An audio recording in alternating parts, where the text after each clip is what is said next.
হরে কৃষ্ণ হরে কৃষ্ণ হরে কৃষ্ণ। ভক্তবৃন্দগণ, আমরা যারা হিন্দু আছি, আমাদের এই হরে কৃষ্ণ মহামন্ত্র জপ ছাড়া কোনো গতি নেই। এই হরে কৃষ্ণ 16 নামে 32 অক্ষর দ্বারা গঠিত। এই 16 নামের অর্থ এবং 32টি অক্ষরের কি অর্থ বোঝা যায় এর ব্যাখ্যা আজকে শুনব। এবং এই 16 নামের কি অর্থ এবং 32 অক্ষরের কি অর্থ আমাদের কিন্তু প্রতিটি হিন্দু মানুষকে জানা উচিত, এবং আপনার জানানো যে না জানে তাকে আপনার শেখানো উচিত। তাহলে আপনি সেই ভগবানের অশেষ কৃপা আপনি লাভ করতেও পারেন। আমরা যারা না জানি, আজকে আমরা জানব হরে কৃষ্ণ মহামন্ত্রের তাৎপর্য। হরে কৃষ্ণ 16 সখা 16 সখী 32 অক্ষর দ্বারা গঠিত। হরিনাম তত্ত্ব ধর্ম অতি গুরুতর। মাধুর্য মহিমা তত্ত্ব যেজন জানায়, রাধাকৃষ্ণ নিত্যধামে গমন করায়। হরে কৃষ্ণ হরে রাম এই মন্ত্র 16 অক্ষর, এই 3 নাম তন্ত্রসূত্রে কইল হর। 3 নামে 16 নাম 32 অক্ষর, বৃত্তি করি কইল গৌর জগৎ গোচর। নাম রূপে প্রেম দিলা আপনি যাচিয়া, নামে মত্ত ভক্ত চিত্ত বেড়ায় নাচিয়া। করুণা কল্প তরু এই হরি নাম, কামনা হবে মুক্তি প্রেম ব্রজদাম। সংক্ষেপে কহিনু এই হরিনাম তত্ত্ব, জীবে দুর্বল এই প্রেমের মহত্ব। আমাদের হরে কৃষ্ণ 16 অক্ষরের ভিতর হরে শব্দটি আছে 8 বার, কৃষ্ণ শব্দটি আছে 4 বার, রাম শব্দটি আছে 4 বার। তাহলে এই হরে দ্বারা কি বোঝায় সেটি আমরা আজকে জানব।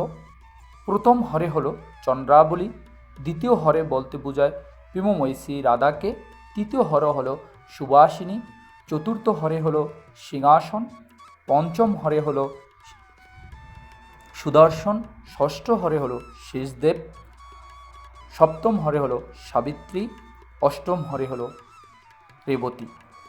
তাহলে আমরা হরে অষ্টহরেণ বলতে কি বোঝায় সেটি বুঝলাম। এখন আসবো চারি কৃষ্ণ বলতে কি বোঝায়।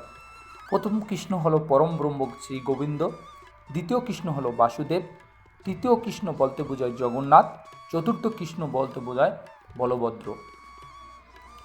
চারি নামের তাৎপর্য এখন আমরা শুনব। প্রথম রাম হলো শ্রী রাধিকা, দ্বিতীয় হলো রাম লক্ষ্মী, তৃতীয় হলো রাম সরস্বতী, চতুর্থ হলো নাম রাম শুভ্র। তাহলে আমরা হরে কৃষ্ণ 16 নামের অর্থ শুনলাম। এখন আমরা হরিনাম মন্ত্রের 32 অক্ষরের রের তাৎপর্য শুনব। প্রথম যে হরে আমরা শব্দটি বলি, এখানে হ বলতে বোঝায় শ্রী ললিতা সখী মস্তকের, রে বলতে বোঝায় শ্রী বিশাখ দক্ষিণ বাহুতে। তারপর হলো আমরা সাধারণত কৃষ্ণ বলি, ক্রি বলতে চম্পকলতা সখী কণ্ঠে রয়, সয়ষ্ণ বলতে বোঝায় চিত্রা সখী বাহুতে শোভায়। তারপর আবার হরে আসে, এখানে হ বলতে বোঝায় রঙ্গদেবী সখী থাকে হাতে, রে বলতে বোঝায় সুদেবী যে থাকে পৃষ্ঠতে। তারপর আমরা সাধারণত বলি কৃষ্ণ ক্রি বলতে বোঝায় তুঙ্গ বিদ্যা বদন উপরে, সয়ষ্ণ বলতে বোঝায় ইন্দু রেখা শ্রাবণ বিবরে। তারপর আমরা কৃষ্ণর পর আবার কৃষ্ণ বলি, ক্রি বলতে বোঝায় শশী রেখা রহে বরু যুগে, সয়ষ্ণ বলতে বিমলা সখী বরু ডান ভাগে। তারপর আমরা আবারও কৃষ্ণ বলি, ক্রি বলতে বোঝায় পালিকা সখী বুরু বামে রয়, সয়ষ্ণ অক্ষরে লবঙ্গ মঞ্জরি থাকে হৃদয়ে। তারপর আমরা হরে বলি, হরে হ বলতে বোঝায় শ্যামলা সখী নাবিতে থাকে, রে বলতে মধুমতি নাবির মধ্যে রয়। তারপর আবার আমরা হরে বলি, হ বলতে ধন্য সখী করাঙ্গুলি রয়, রে বলতে বোঝায় মঙ্গলা কর অধোমুখী হয়। তারপর আবার হর বলি, খ বলতে বোঝায় শ্রীদাম সখা জঙ্গায় থাকে, রে বলতে সুদাম সখা জানু নিবসয়। তারপর আমরা রাম বলি, রা বলতে বোঝায় বসুধাম শাখা থাকে বুরু অঙ্গে। ম বলতে বোঝায় অর্জুন শাখা সদা থাকে লিঙ্গে। তারপর হরে বলি। হ বলতে বোঝায় সুবল শাখা দক্ষিণ পদতে। রে বলতে কিঙ্গিনী শাখা আছে বামেতে।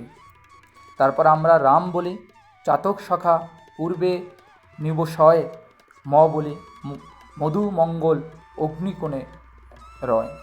তারপর রাম বলি। রা বলতে বোঝায় সুখ শাখা থাকে দক্ষিণে। ম বলতে বোঝায় বিশালা শাখা রয় নৈতর্য কোণে। তারপর রাম বলি। রা বলতে বোঝায় মহাবল শাখা পশ্চিমে থাকবে। ম বলতে বোঝায় বিশ্বপ শাখা বায়ুকোণে রয়। তারপর আমরা হরে বলি। হ বলতে বোঝায় দেবপ্রস্থ শাখা উত্তরে।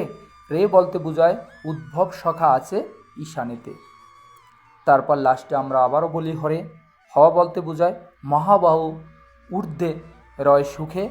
রে বলতে বোঝায় ঈশান শাখা আছে অধোমুখে। হরে কৃষ্ণ। আমরা এতক্ষণ হরে কৃষ্ণ 16 নাম এবং 32 অক্ষরের তাৎপর্যটি শুনলাম। আপনারা চেষ্টা করবেন এটি শোনার এবং আপনি চেষ্টা করবেন শেয়ার করে আরও মানুষকে শোনানোর জন্য।